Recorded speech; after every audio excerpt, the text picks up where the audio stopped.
자, 사랑하는 설렘 여러분들 안녕하십니까? 여러분들의 가치가장의 설쌤입니다. 자, 오늘 이 영상을 준비한 이유는 뭐냐면 제가 이제 배움여행을 떠났습니다. 가치가장에서 이제 해녀분 고려진님을 만나서 그분의 철학, 그분의 삶, 미래, 비전 뭐 이런 것들을 이제 공유하고 배우고 왔는데요. 또 우리 해녀하면 또 설쌤인데 해녀의 역사를 여러분들과 공유하지 않을 수가 없어서 영상을 만들게 됐습니다. 여러분들 해녀의 역사가 얼마나 됐을 것 같습니까?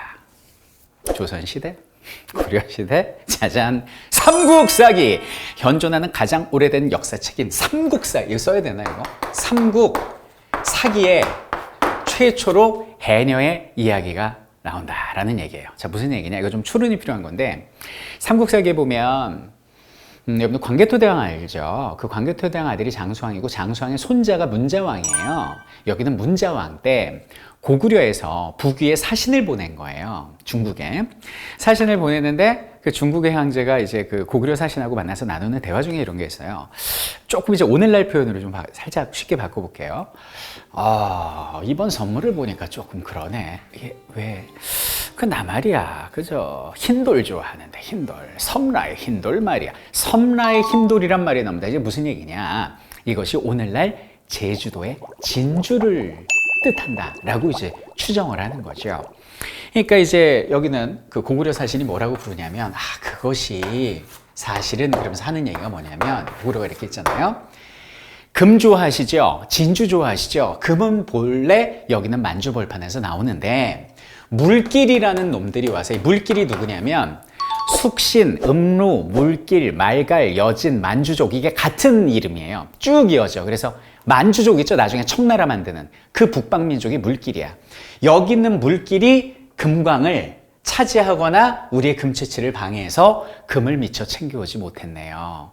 그리고 여기는 제주도 섬라에서 진주, 흰 돌이 많이 나오는데 이 섬라 제주한테 우리가 조공을 받을 수 없는 게 백제가 여기는 제주를 그냥 복속시켰기 때문에 제주로부터 우리가 진주를 가져올 수 없었습니다. 우리의 정성이 부족해서가 아니라 물길과 백제, 이 두 오랑캐 때문에 우리가 여기는 선물을 가져오지 못했습니다라고 얘기를 해요. 그러니까 중국 황제가 무슨 소리야? 우리 중국하고 고구려는 예로부터 바다를 건너 오랑캐를 함께 토벌하지 않았나? 앞으로 내가 뒷배가 돼줄 테니까 여기는 저기 물길하고 백제를 혼내주고 앞으로 이제 금하고 섬라의 흰돌 부탁해. 요런 사료가 나와요. 그래서 이 제주 섬라에서 여기는 흰돌, 진주가 조공으로 바쳐졌다는 것은 그때부터 해산물이랄지 귀한 진주, 전복 등을 캐는 해녀가 존재했구나라는 걸 간접적으로 추론할 수 있는 부분이 되겠습니다. 그리고 이제 삼국사기를 지나서 세월이 한참 흘러요. 그래서 이제 조선시대 기록을 좀 볼게요. 조선시대 보면 선생님이 이제 그림을 하나 좀 보여드리겠습니다. 자, 지금 보시는 그림 이제 탐라순력도 병담범주 편인데요. 여기 보면 막 물에 이렇게 사람들 보이죠? 요 분들이 해녀라는 거예요. 근데 그 조선시대 기록에는 해녀라고 하지 않고 잡녀라고 불렀어요. 잡녀. 잠수하는 여자. 그래서 삼국시대부터 조선시대까지 여기는 해녀는 열심히 활동했구나라는 걸 우리가 알 수가 있습니다. 자, 그런데 그 당시 해녀들은 전복은 채취하지 않았습니다. 조선시대 때는. 그 이유가 뭘까요? 남자가 채취했습니다. 워낙 수심도 깊고 물살도 가파르고 여러 가지 그 험난한 상황 때문에 포작인이라고 불리는 남자들이 채취를 하고 여성들은 이제 물가에서 주로 이제 해조류만 채취하고 이랬었거든요. 근데 조선시대 기록을 보면 여기는 포작인들의 삶이 너무 불쌍해요. 왜냐하면 지금이나 옛날이나 전복은 되게 맛있고 귀한 음식이잖아. 근데 왕실뿐만 아니라 왕족들, 왕의 종친들, 심지어는 양반의 탐관오리까지 너도나도 뜯어가는 거예요. 여러분들 당시 기록을 보잖아요. 한겨울에도 바다에 들어가는 거예요. 왜? 전복 따와라 이거예요. 그 포작인 남자들이 한겨울에 막 스노클이 있어요? 수트가 있어요? 아무것도 없거든. 근데 그 찬바다에 들어가가지고 그 전복을 채취하다가 저체온증으로 죽고, 지금으로 따지면 기록 지금 보여드릴까요? 포작인 중에 10명이 들어가잖아. 살아남는 사람이 2명에서 3명이었대잖아요.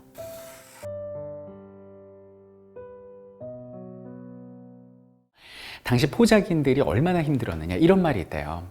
저승에서 벌어서 이승에서 쓴다라고 말할 정도로 그걸 사실상 수탈당하고 그냥 뜯기고 이래버리니까 포자기들은 죽고 싶은 거죠. 당시 제주도의 여성은 내 죽으면 죽었지 절대 포자기하고는 결혼하지 않을 거예요. 그래서 포자기들은 말 그대로 호라비로 늙어가게 됩니다. 그럼 여러분들이 포자기님은 제주도에 살겠습니까? 제주도에 태어난 건 저주죠. 그래서 포자기들은 제주에서 탈출합니다. 출제주교. 그래서 전라도 경상도로 다 도망을 가버려요. 그러면 여기는 제주도에 전복 채취할 사람이 없는 거 아니야. 그 국가에서는 어떻게 하겠어요? 출육 금지령을 내리게 됩니다. 그래서 인조부터 순조 때까지 약 200년 동안 제주도에서 육지로 사람이 나가지 못하게 출육 금지령을 내리는데요. 자, 남자들이 다 도망갔잖아요, 육지로. 제주도는 누구만 남아? 여자만 남은 거예요. 그래서 어떤 말이 생겼다? 삼다도란 말이 생긴 거죠. 제주도에 뭐가 많아요? 바람이 많지. 왜? 태풍이 거기서부터 올라오거든요. 두 번째, 돌이 많다? 화산섬이잖아. 현무암 덩어리로 뒤덮여져 있습니다. 세 번째, 여자가 많은 이유는 여자가 많다기보다는 포자기들이 전부 다 육지로 도피했기 때문에 상대적으로 여자가 많아졌다. 우리가 몰랐던 역사, 아픔의 역사를 또 알 수가 있는 겁니다. 자, 그러다 이제 1694년이 됩니다. 그때가 숙종 때인데요. 이익태라는 분이 제주에 목사로 옵니다. 그때 제주는 도가 아니라 목이었어요. 부목 군현할 때 목. 도 밑에 부, 그 밑에 목, 그 다음에 군, 현 이렇게 있거든요. 제주목의 목사로 이익태가 온 거야. 근데 이익태가 왔는데 대부분이 여자야. 근데 중요한 거는 중앙정부에서 빨리 전복 캐오라는 거야. 바치라는 거야. 어떻게 가만히 있으면 자기 목이 날아가는데. 그래서 최초로 기록에 보면 여성들에게 들어가서 전복을 캐오라고 명령을 내린 사람이 이익태입니다. 근데 이 이익태라는 사람이 탐관오리라기보다는 그 사람의 입장에서 난감했겠죠. 위에선 내놓으라고 그러지 남자는 없지. 어떻게 자기가 들어갈 거야? 어떻게 할 거야? 그래서 처음으로 전복해는 해녀가 탄생을 하게 되는데요. 너무너무 힘들어서 당시 기록을 봅시다. 뭐라고 나와 있습니까? 내가 제주에서 여자로 태어나느니 차라리 소로 태어나는 게 낫겠다라는 말을 할 정도로 우리의 해녀들은 수백 년을 지나면서 엄청난 고통과 노동과 수탈에 시달렸다. 이 역사 꼭 우리가 기억해 줘야 되지 않을까라는 생각을 합니다. 자, 그런데 여기 있는 해녀 문화가 놀라지 마십시오. 2016년 11월에 세계 유네스코 무형문화유산으로 등재가 되게 됩니다. 자, 어떻게 해서 유네스코에 등재가 됐을까요? 조건을 다 충족한 거예요. 유네스코는 첫 번째, 유니크해야 됩니다. 독특해야 됩니다. 그러니까 우리의 어떤 독특한 우리만의 그 문화적 가치를 인정해 준 거고요. 두 번째는 뭐냐면 자연 친화적인, 환경 친화적인 문화에 한 표를 준 거예요. 저도 제주 가서 해녀분들하고 같이 물질에서 처음 느낀 건데 스노클부터 뺏겼잖아요.